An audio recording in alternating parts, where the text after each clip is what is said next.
You're looking live now at C5A at what is now technically the Kelly Field Annex attached to Lackland Air Force Base. Welcome back. There is no doubt that Kelly Air Force Base in its 85 years here helped develop San Antonio's middle class. But now that it's closed, what effect will that have on the schools, the businesses, the churches in this area? Randy Escamilla is tackling that as we continue our coverage of Kelly. The bell tolling at St. John Birchman's Catholic Church isn't a signal of gloom, rather a sign of new things to come. And we would like to look at what good comes out of all this. We need to think positive. Angie Canales has worked at St. John Birchman's Church near Kelly for 23 years. She's seen how Kelly transformed San Antonio and the South Side.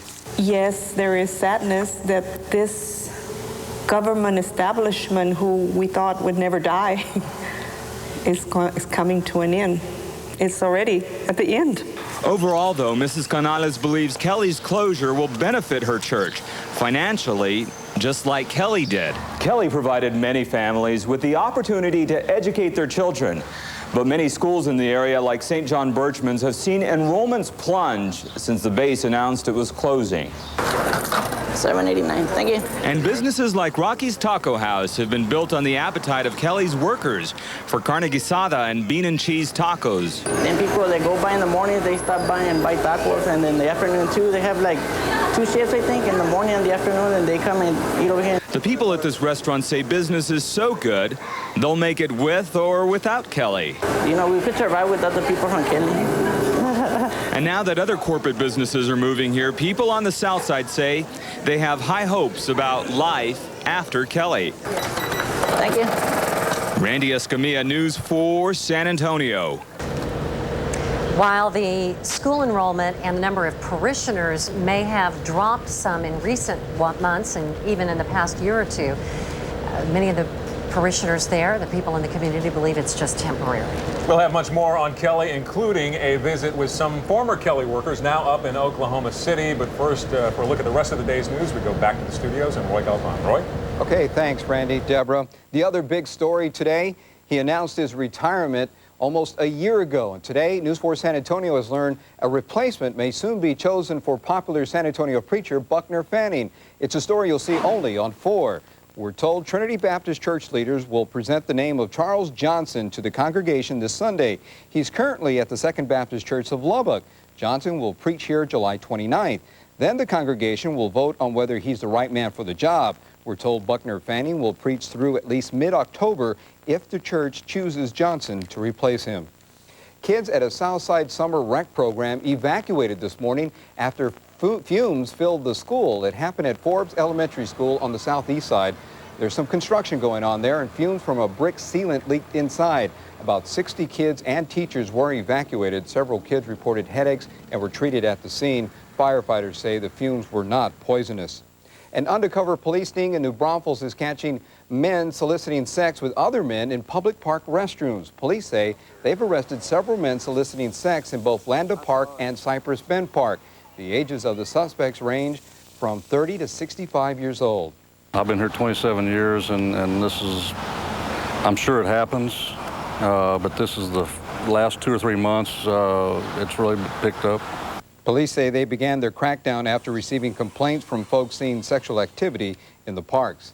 A teenager stabbed to death overnight. His killer still on the loose. 19-year-old Ivan Palomo was drinking with a man in a West Side parking lot when a fight broke out. The other man pulled out a knife and stabbed Palomo to death. He took off on foot, and police are still searching for that suspect.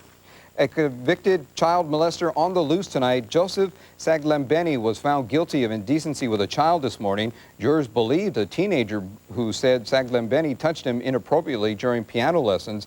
But Saglambeni was a no-show this afternoon at his sentencing. Police have now issued an arrest warrant for Saglambeni's arrest for failure to appear. Manuel Luna will spend 20 years in prison. That sentence handed down this afternoon. Luna was convicted of murdering Nicholas Baeza, then dumping his body in a field last spring. Luna faced up to life in prison. Sky News 4 over a developing story. Look at that. In the last hour, a train slammed into an 18-wheeler after it stalled on the tracks in La Crosse. That's southwest of San Antonio, about 30 miles. Amazingly, the driver jumped out of the truck and wasn't hurt, but it will take several hours for folks to clean up the mess out there. Now let's go back to Kelly, USA, and rejoin Randy and Deborah. Thank you, Roy. As we told you at the top of this program, we are coming to you live from inside a C-5A cargo plane. We're down in the belly of the plane where the cargo is actually held. This is so huge, it would have fit the Wright brothers' first flight, at least lengthwise. Inside it, it would fit 6 to 8 buses, depending on what kind of buses, 7 helicopters. I actually got to fly on one of these planes down to Honduras years ago, and they took thousands of pounds of food. Up above, there is a cockpit and a crew area that has room for another 15 or 20 people. And then in back, up above, this huge area that we're in, there's another 75-seat compartment for a crew. And if they wanted to put more people down where we are, they could put them along the walls, and so it could add a couple of hundred more, again, depending on what they want to take. And these are still on missions around the world, out of Kelly, about 18 a month, the 433rd Airlift Wing, still based right, I said Kelly, now out of the, it's Kelly Field Annex attached to Lackland. That's right, and here you're seeing video of cargo being stored, loaded onto one of the big C-5As. That's one of the big jobs that has been part of the history of the base. Today, it's a whole different thing. It's the first time they've ever had a broadcast aboard a C-5A. And Jennifer Broome, our meteorologist, is up in the flight deck with a look ahead to weather. Jennifer? Well, Deborah, I tell you, it's hot outside right now, but it's about 130 up here. To give you an idea as to how high I'm up, we are up about 3 stories. If you can imagine driving a plane in, taxiing in, and you are 3 stories high. Well, coming up in weather, we're going to check out a hot weekend. We'll check it out and look for a chance of rain possibly coming up in your precision forecast. And another Kelly memory. This is from Lawrence C. Gonzalez, who wrote us saying that as a little boy during the Vietnam era, he remembers coming out to Kelly to see his dad at work. Years later, he and his father would end up working side by side in the computer center. As the doors of Kelly Air Force Base close and the doors of Kelly, USA simultaneously open, it is important to recognize that the heritage of Kelly Air Force Base and its support to the United States of America will continue.